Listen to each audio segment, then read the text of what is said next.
Class 8। प्यारे बच्चों नमस्कार।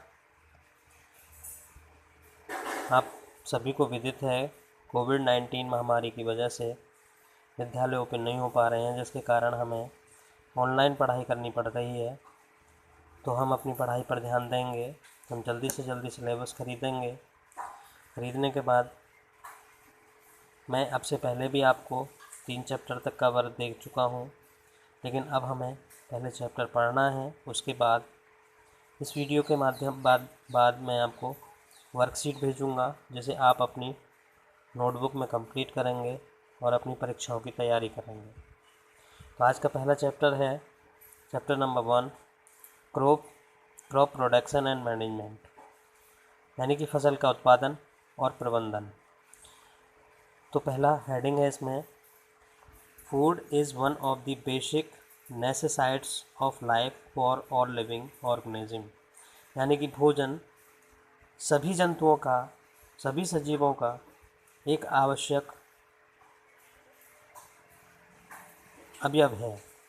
Food gives energy for carrying out all body functions such as a digestion, respiration and excretion, यानी कि भोजन हमारे शरीर को पचाने का कार्य करता है, बहुत सारे अंगों को चलाने का काम करता है एंड बहुत सारे अंगों के द्वारा हमारे शरीर के विभिन्न अंगों तक पहुंचने का काम करता है। तत्पश्चात ये पचता है और अपचित भोजन हमारे शरीर से बाहर निकलता है। We need food for growth, हमें भोजन की आवश्यकता बढ़ने के लिए, डेवलपमेंट वृद्धि करने के लिए एंड बॉडी रिपेयर और शरीर की मरम्मत करने के लिए होती है। It also protect to body against disease, यह हमारे शरीर को रोगों से बचाने के लिए भी ज़रूरी होता है। Among all the living organisms, only green plant make their one food, सभी सजीवों में केवल हरे पौधे ही अपना भोजन स्वयं बनाते हैं। Animal depend on plant and other animal of their food, यानी कि अन्य जंतु और जंतु जानवर पौधों पर ही भोजन के लिए निर्भर होते हैं। We also get our food from plant and animals, हम भी अपना भोजन जंतु और पौधों से प्राप्त करते हैं। एग्रीकल्चर, पहला हेडिंग है एग्रीकल्चर, कृषि। उसके बाद क्रॉप एंड क्रॉपिंग पैटर्न्स, फसलें और फसल चक्र।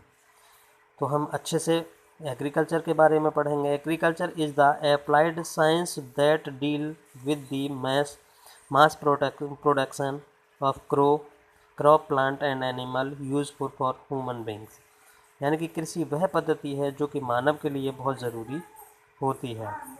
क्रॉप्स एंड क्रॉपिंग पैटर्न्स, फसल और फसल चक्र, इसके बारे में पढ़ेंगे। तो फसल दो सीज़न के अनुसार दो प्रकार की होती हैं, kharif crops and rabi crops, खरीफ की फसल और रबी की फसल।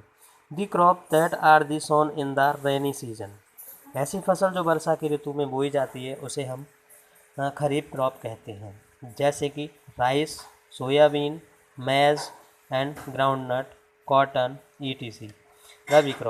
रबी crop that are sown in the winter session is called rabi crop, जो गर्मी के मौसम में फसल बोई जाती है उसे हम रबी क्रॉप्स सर्दी के मौसम में फसल बोई जाती है उसे हम रबी क्रॉप्स कहते हैं।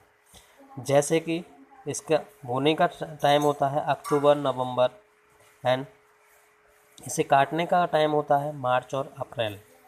इस जैसे ये फसल है wheat, gram, pea, mustard and linseed, rabi crop. उसके बाद आता है प्रिपरेशन ऑफ सॉइल, यानी कि मिट्टी का दिखाव, मिट्टी का बनाव। हम कृषि करने के लिए मिट्टी को कई कार्य करते हैं मिट्टी के, जैसे प्लविंग यानी कि खेत को जोतना एंड लेवलिंग और भूमि को लेवल करना। एग्रीकल्चर इम्प्लीमेंट, तो कुछ इसी से हमारे टूल्स जुड़े हुए होते हैं जो कि हमारी खेती करने में मदद करते हैं, उनके बारे में अध्ययन करेंगे। एग्रीकल्चर प्रैक्टिस, कुछ कृषि अभ्यास हैं जैसे खेती की जुताई करना, खेती की सिंचाई करना एंड आदि आदि। तो the ploughing, the process of loosening और turning of soil is called ploughing tilling, तो मशीनों के द्वारा खेतों की जुताई करना, गुड़ाई करना, ये क्रिया प्लविंग कहलाती है। इसी प्रकार हम धीरे धीरे इन सारे चैप्टर को पढ़ेंगे। तत्पश्चात दिए गए वर्क को हम कंप्लीट करेंगे। हमें पढ़ना है B seed drill, the seed drill has funnel shaped and seed bowl contain the several tubes. तो किस तरह से हमने बीज की बुवाई करनी है। ट्रांसपैलेशन, किस तरह से हमें पौधों को लगाते हैं धानों की फसल में। And replacement of nutrition in the soil, पौधों को पोषण के लिए हमें क्या क्या प्रदान करना पड़ता है।